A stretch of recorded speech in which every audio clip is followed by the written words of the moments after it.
Good evening. Today, Alexa Ichuk, intern of Lex and Company, would like you to give a brief about the RERA.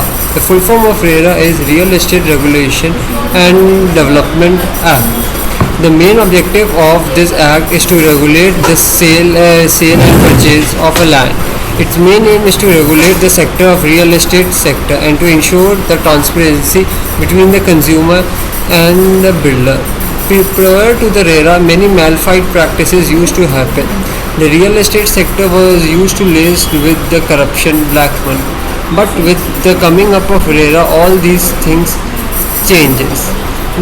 Before RERA, the builder used to give the possession to builder used to give possession to the consumer not on time. There was late delivery possession.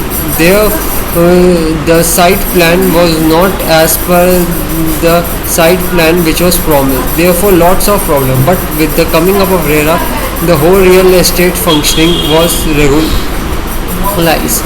According the RERA is applicable to the builders which are constructing the projects which are more than 500 square meter.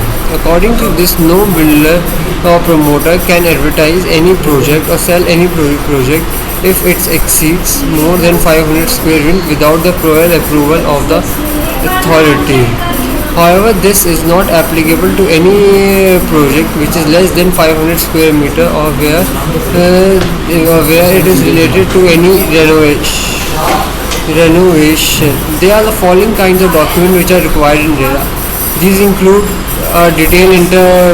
brief detail about the enterprise, like what kind of enterprise is, brief detail about the project, the number or the what are the approvals which has been obtained by the company, the layout plan, the number of the garages which has been sold, the number of flats which is there. Therefore, this is a brief about the RERA. If you have any of the doubt regarding the RERA, then you can mention your doubts in the comments mentioned below.